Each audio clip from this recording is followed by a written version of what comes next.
Okay, so this is the second part of lecture 1 on the scientific method. So we're looking at the coral snake example, and we were talking about cryptic coloration as a way to avoid being detected by others, and saying that both the jaguar and the okapi are avoiding being detected by others. Now, the jaguar avoids being detected by others because they tend to live in forested areas, and where light comes in through the trees, it creates a dappling little patches of sunlight. And if you can imagine one of these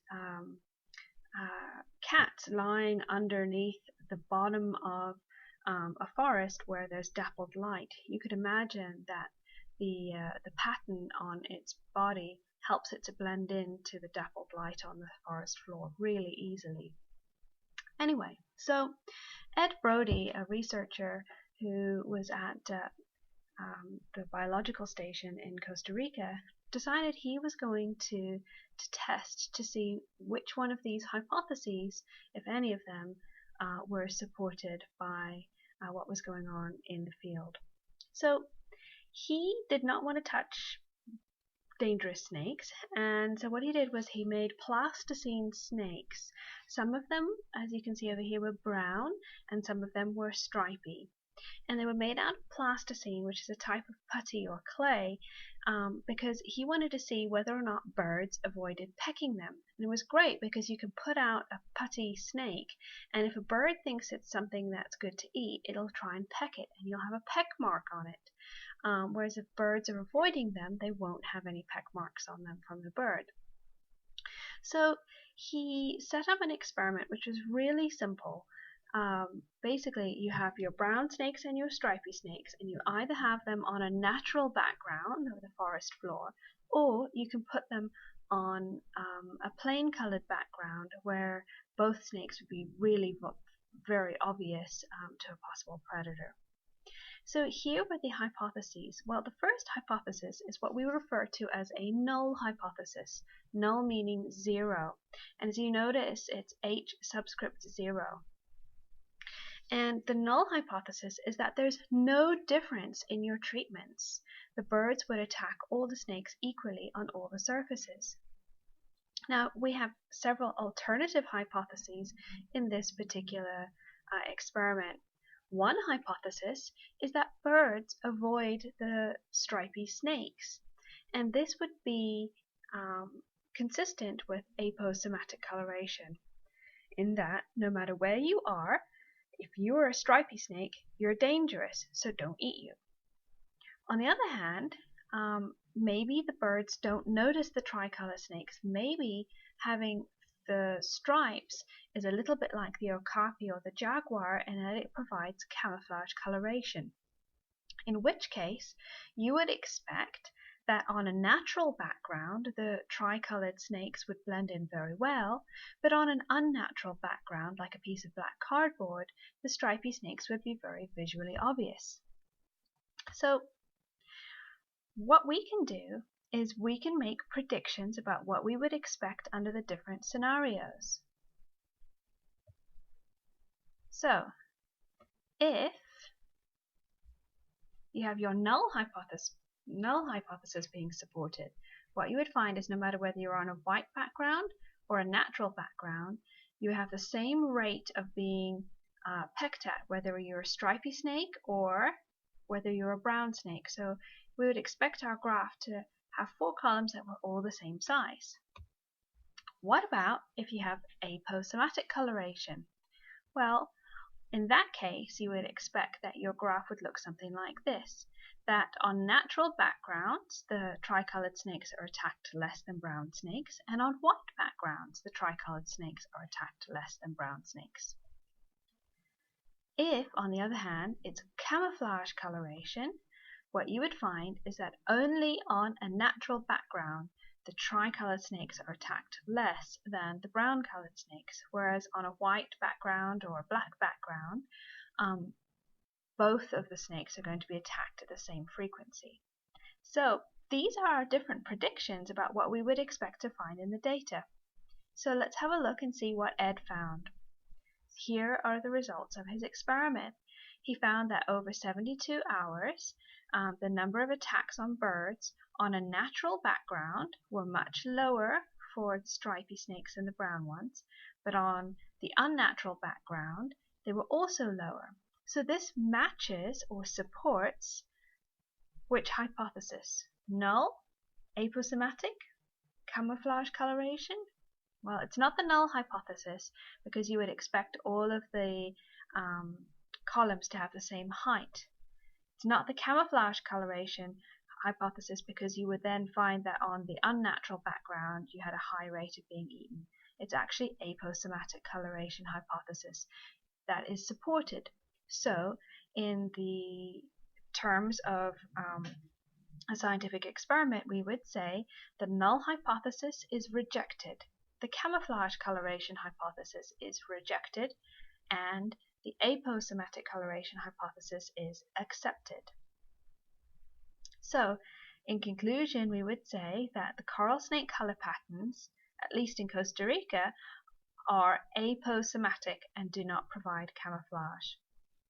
So here's an important question. When you have many experiments that support a common hypothesis, then you can move towards the concept of a theory.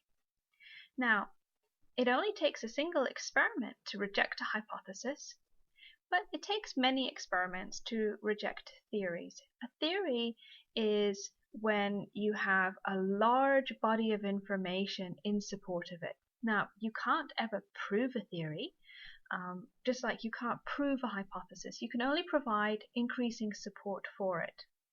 And unlike the other sciences, we don't really have laws in biology. Laws tend to be mathematical relationships that are very precise, so like the laws of thermodynamics. So let's back up a little bit and talk about belief and evidence. So for about 2,000 years, the world believed that the Earth was the center of the solar system. Copernicus, who was an astrologist, said, here's some data that say something else. Well, stars vary in their brightness and thus vary in the distance from the Earth at different times. And stars have retrograde motion, so they move back and forth along the sky.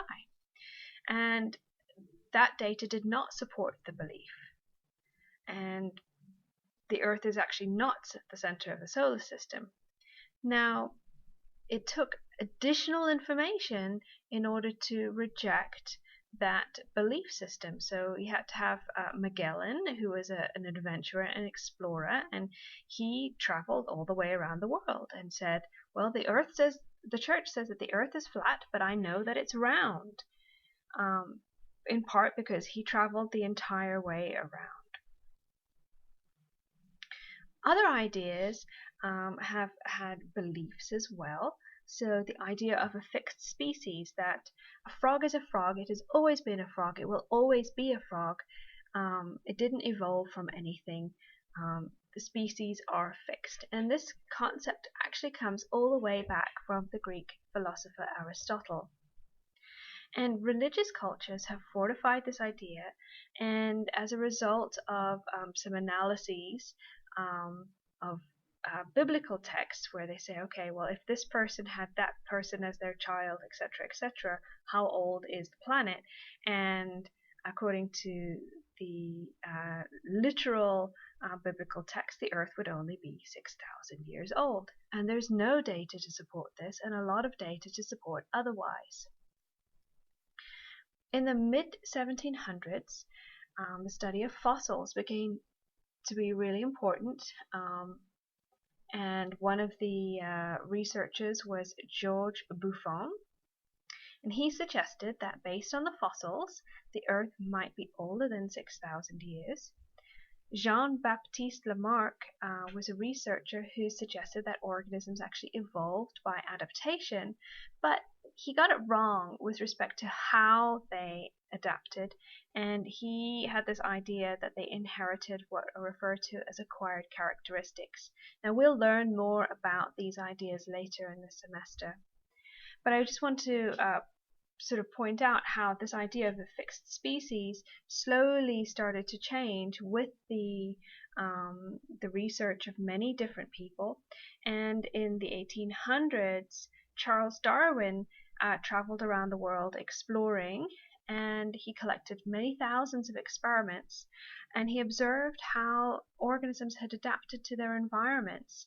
So, for example, the Galapagos Islands, which is a small set of islands 600 miles away from South America, how the organisms that lived on them were actually quite different from the individuals that were in South America, and they seem to have adapted to each island. Now, Charles Darwin was influenced by many other researchers, including the geologist Charles Lyell, who was a close friend of his, and in 1859 published a book called On the Origin of Species, which challenged the notion that the Earth was young and populated by unrelated species. Darwin reasoned that the Earth is very old and has been shaped by slow processes over long periods of time. And we'll spend a lot of time this semester learning more about natural selection and adaptation and other mechanisms of evolution. But Darwin's book in the 1850s made two important points. The first is that organisms inhabiting Earth today descended from ancestral species, and that natural selection was that mechanism. The basic idea of natural selection is that organisms change over generations, and individuals with certain traits leave more offspring than others. So here's an example of some change over time. This is an evolutionary tree that shows the ancestors of elephant-like creatures. 34 million years ago, there were several creatures that then went through different evolutionary pressures, and at about 5.5 million years ago there were all sorts of elephant-like creatures: the Dinotherium, Platybelodon, mastodons, stegodons, mammoths, and that about 10,000 years ago most of these stegodons and mammoths actually went extinct, resulting in only a few species still surviving to this day. So how did Darwin come up with this theory of natural selection? Well, here are two observations. The first is that all species produce excess numbers of individuals, and that leads to a struggle for existence. The second is that there's variation between individuals, and a lot of that variation is heritable. Just think about the people in your family, and you inherit particular characteristics from your relatives. Now, the inference is that individuals with traits that are best suited for their local environment will leave more fertile offspring. Fertile meaning they can have babies. Now, some great examples are Darwin's finches. These are finches that live in the Galapagos Islands. They all come from the same ancestor, but they are dramatically different in their morphology. So the large ground finch has got a big beak. There's a small tree finch with a tiny thin beak, and then there's a woodpecker finch who uses tools to get grubs out of trees, just like a woodpecker would. The result of natural selection is evolutionary adaptation.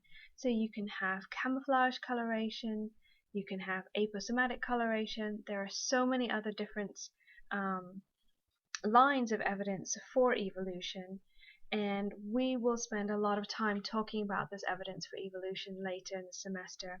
But one line of evidence are fossils. Fossils are preserved remnants or impressions, like footprints left by organisms that lived in the past.